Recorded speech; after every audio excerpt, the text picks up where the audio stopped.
Hey everyone, Lawa-Na McClellan here with another episode in your Clarity in Housing for the Seacoast, New Hampshire, and I am here today with Tom Heany. Scott's around too, he'll pop in later, but Tom Heany is someone who I admire and who has been helping shape the Seacoast real estate industry for over 4 decades. So this is a very special episode. I'm more than grateful to have the opportunity to interview him and share with you all. Tom, here you are. Here I am. You're kind of a legend. In my own mind. And in mine. Thank you very much. Tom, you kind of took me under your wing in 2011. And I say kind of because I was definitely a lost little duckling out there in this big bad world of real estate and just getting my feet wet and not even know where to land. I think I interviewed with 2 other brokerages at that time, and you made me feel at home and took me under your wing at Keller Williams. That's where I started and that's where I met you. So what I would love for you to do is share with our viewers what exactly brought you into the industry, what attracted you to real estate 41 years ago? Yeah, exactly. All right. Well, I'm just going to start by saying, first off, when you're around for a while, you get to the point where you really recognize talent, and it was easy to take you under my wing because I recognized the talent that was there, right? Appreciate that. So, yeah, 41 years. I'll give you a year by year. No, I'm not going to do that. But what I will say is what attracted me to real estate is I was in the Air Force. I was getting ready to get out. I enjoyed my 9 years. Actually, I enjoyed the first 4. But I enjoyed my 9 years there. I had 3 children.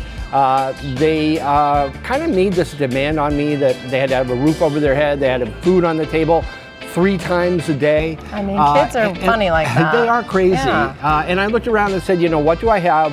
What industry would match up with my talents? What industry would allow me to, you know, make the kind of living that would, you know, keep those kids covered and happy? And real estate is what initially came to mind. I thought it matched up a lot with my skill set. I got very involved with it 2 years before I got out. So by the time I was ready to walk out the base door, I was ready to start a brand new career. I'd already started it, really. Did you already take the course and everything before you closed? I did everything. Wow. I did everything. Fun thing on taking the course too is the woman who taught my pre-licensing course decided to leave the community college and start her own school, and she asked me to take over. So 6 months into my license as a part-time real estate agent with a full-time job in the Air Force, I was teaching principles of real estate. So that tracks though. So if you don't know who Tom Heany is, here he is. But Tom Heany is an educator and a mentor.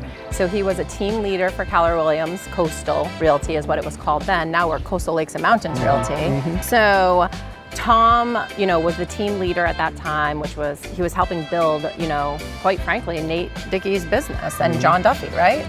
They were partners at that time. And, you know, you were recruiting talent and you were also mentoring, and that was before we even called it mentoring, I think. So Tom helped build Keller Williams. You know, he was responsible for recruiting and mentoring and just helping build up the business, really. We were on Islington Street at that time. Then we moved over to Lafayette, where the office still is now. You know, I felt so supported and seen. And so you saying that when you got into the industry, within 6 months, you were teaching for a real estate school.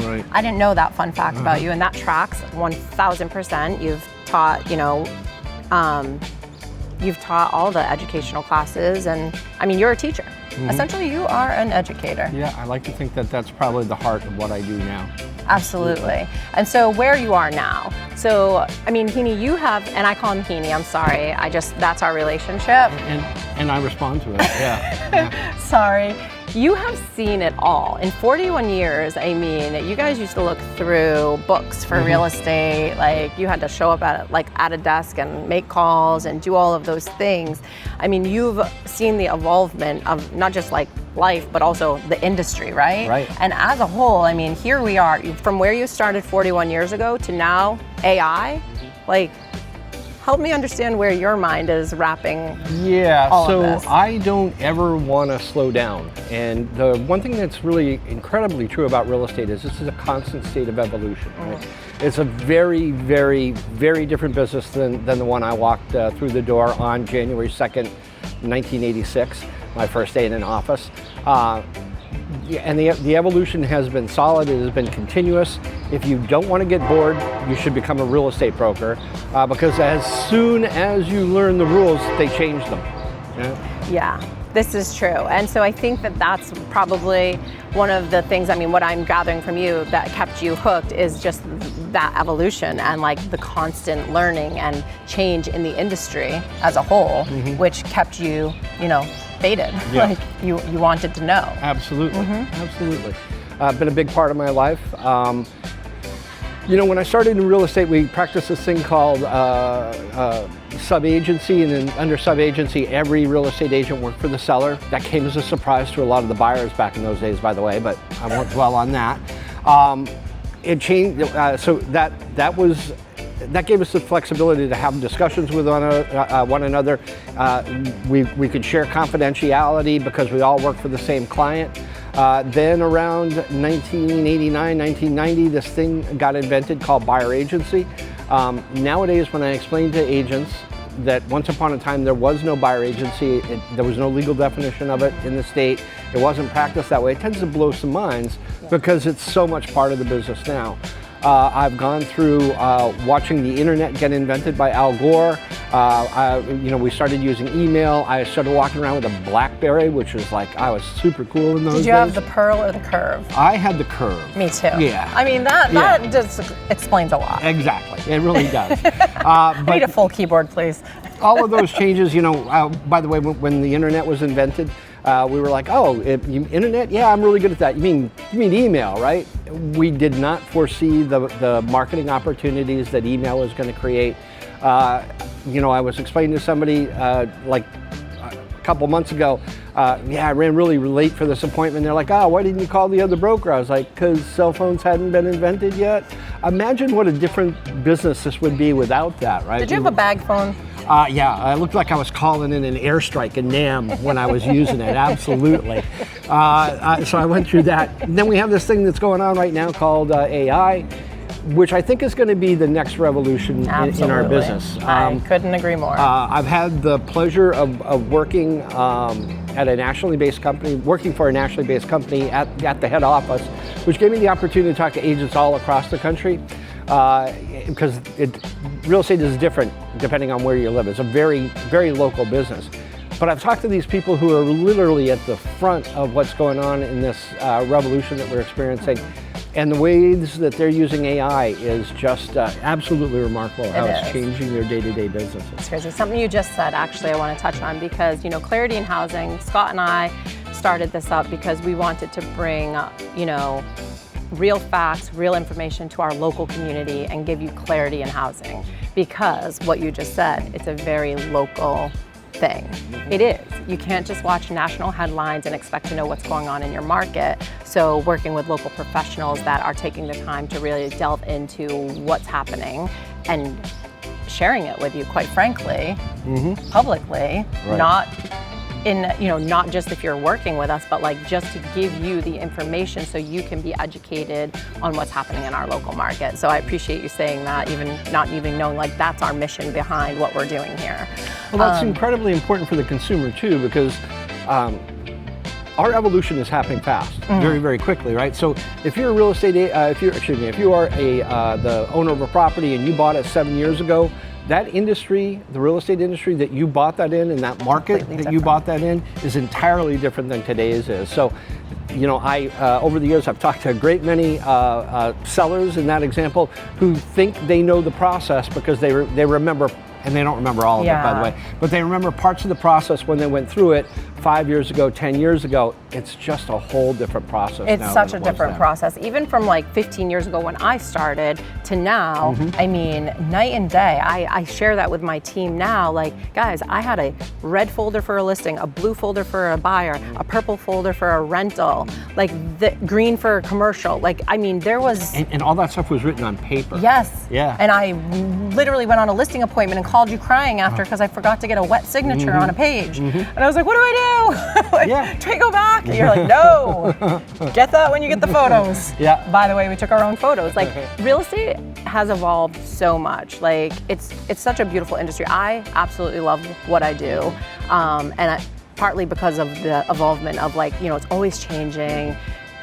from the laws, the rules, the regs, whatever, but also the delivery. The delivery and what we get to showcase someone's asset, which mind you is most likely their most valuable asset. Absolutely. Probably 9 out of 10 times, that is it, right? The opportunity to deliver excellence across the board, I mean, that never, like, I just love that. Absolutely. Yeah, Absolutely. I love that. So if you don't know Tom Heany, Tom, where can they find you?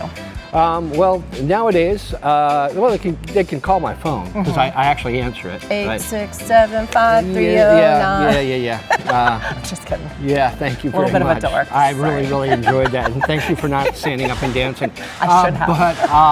But currently I work with Better Homes and Gardens Real Estate, the Masiello Group. I run 3 offices: Portsmouth, Northampton, and Wells, Maine. Awesome. They're lucky to have you.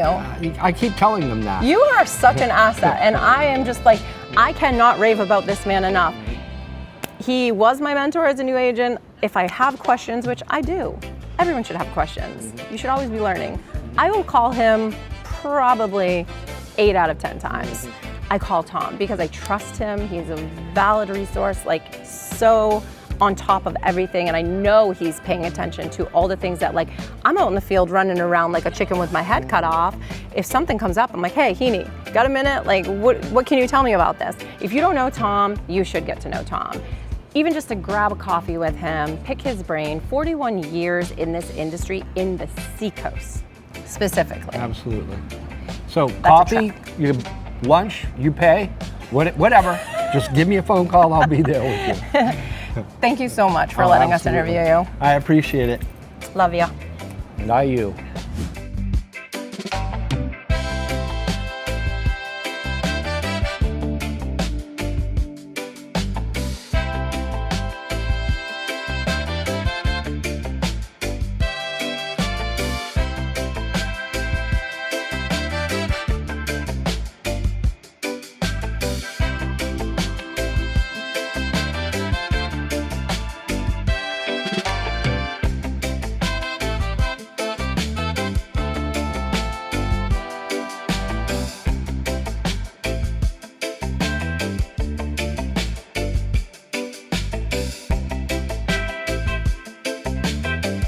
All right, guys, here we are, and I found Scott. I'm here, I made it. Sorry I was late, but I didn't want to interrupt Tom. He's such a great resource. I'm so glad you guys got a chance to connect and really hear from someone who has so much experience, and we both are so respective of him, the gentleman himself, and then also his real estate knowledge. Yeah. I'm so glad we got him this month. And for you guys, you probably learned a lot about the Seacoast, the history of real estate here, what he's experienced, and where we're going.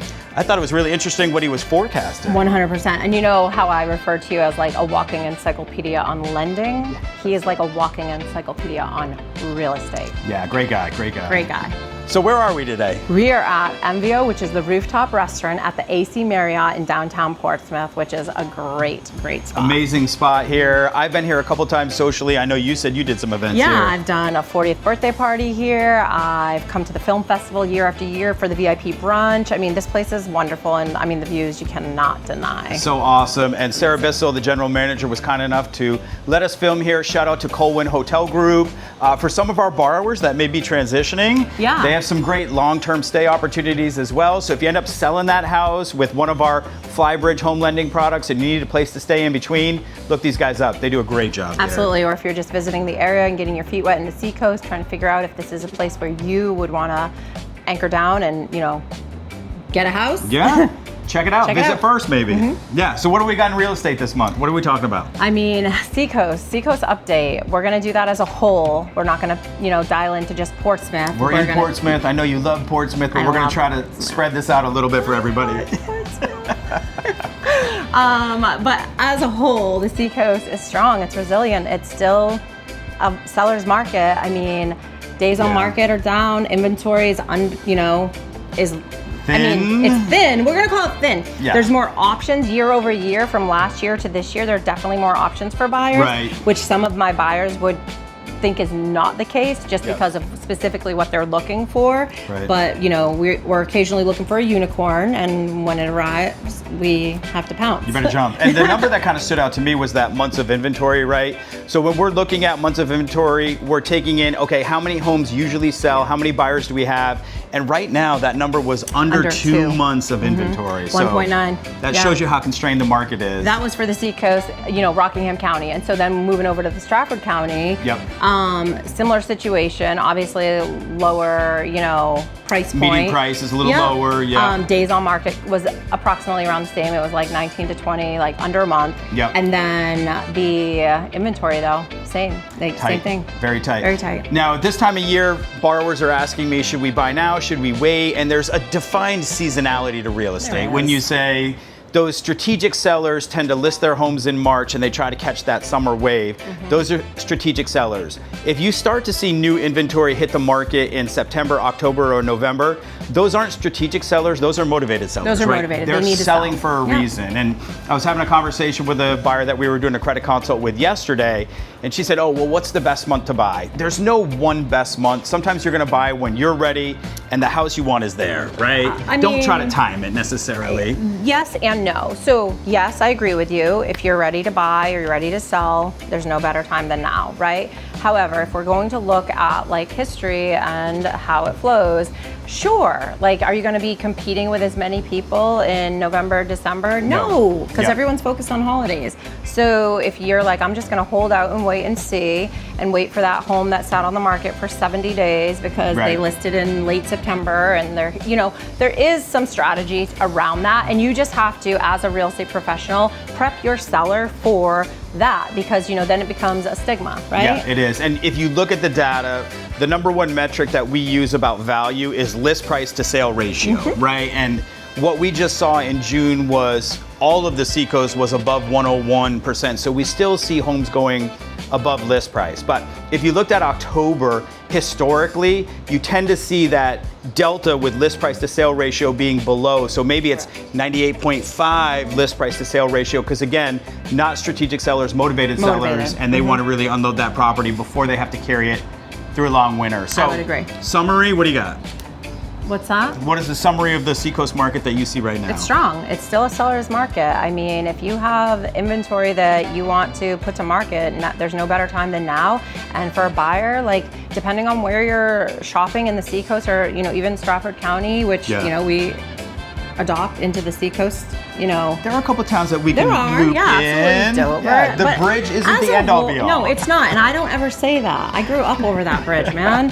Like, that is not how I stereotype. However, I would say that if you have inventory you want to sell and push out, then you should get in touch with your realtor, or if you don't have a realtor, get in touch with me so that we can look at it as a whole and assess when's the proper time for you to enter the market. You know, there's so many layers to what makes it the right time for each individual case. For sure. And again, you just kind of nailed that with what you said before. You know, those are motivated sellers, or, you know, some of them still just want to kind of test it out and see. I do run into that decent amount of times, that they're like, whatever, if it doesn't sell in 3 months, we'll pull it and then we'll go back in the spring. So there's that strategy too. But at the end of the day, it's all about conversation and strategy with your professional, and we're here to help you with that. And expectations. What do you expect to get? Lending side? Lending, what do you got going on? What a week, gang. We had our second Fed Open Market Committee meeting it was actually this week. It's Friday. Oh my gosh, it's Friday. We never film on a Friday. Wait, and we're filming on the last day of the month too, because our schedules have been so crazy, we had to postpone 2 weeks. So here we are getting you right in July. So Chairman Warsh had his second press conference. You know, the press conference was kind of all over the place. The summary was, we didn't raise rates. I didn't expect them to. There was a 36% chance on Fed funds futures that it was going to raise. I don't have a crystal ball, everybody, but you don't? I don't. I wish I did. I wish I did. Yeah, too. we'd be so much better off. We do kind of think that the Fed is going to take a very cautious path in the near term. You know, we have these artificial inflation worries about the Iran war that's still negatively affecting interest rates, which is a problem. We have uncertainty of the November election. So I like to think that the Fed's going to kind of keep it tight to the vest and just sort of let these things play out before they start to manipulate the market. So what does it mean in general for interest rates? We're still elevated. 10-year went over 4.7% again, which is not great. We're in high sixes, mid sixes. You know, again, best product you can get at New Hampshire housing, but you have to be under a certain income level. We are doing a lot of non-qualified mortgage or non-QM lending. Okay. So I had my non-QM lending specialist at Luminate pull some data. Overall, in the United States mortgage market, non-QM lending is now approaching 10% of all mortgages. So for those that don't know, non-QM lending is for borrowers that maybe have non-traditional income. Self-employed, maybe they don't show all of their income, or transitory income. We can use things like bank statements or 1099s or rental income off of a property. It's really being accepted by the market. Realtors qualify for non-QM. I just did a loan for a realtor who used her 1099 only. Realtors that are listening, we know you guys write off a lot of stuff, as you should. So she was able to qualify to purchase a house that no other product would have solved this issue. So it's much more market accepted, and when the market accepts a product, it starts to dilute the risk premium. These rates are coming more in line with conventional rates.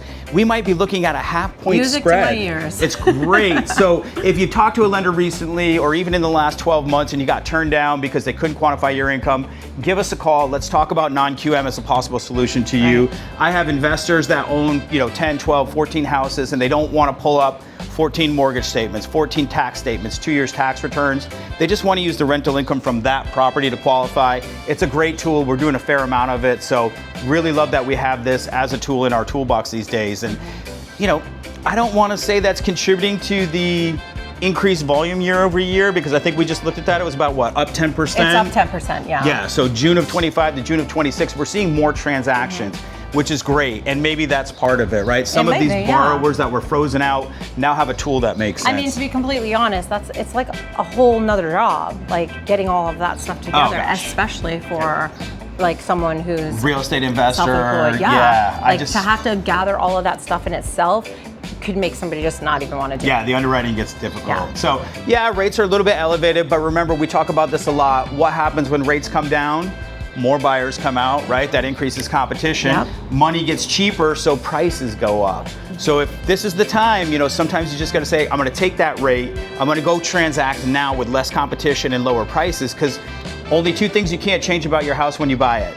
The address and the price you paid, right? And you can date the rate. We can always fix things later. Marry your asset. Yeah. So can you believe tomorrow's August 1st? I can't. I'm kind of sad about it. Like, where did summer go? However, I will say this. Like, let's just stay in a lane of gratitude. We've had a phenomenal summer. We have. In the Seacoast. This weather has been fantastic. Perfect. And super sneaky. September's my favorite month. September, I'm like, it's going to be 80 all Let's hope so. September. Let's get that long Indian summer. All right, everybody, thanks for being here. Scott Mertens, Luminate Bank, Lawa-Na McClellan, Lawa-Na Co at Keller Williams.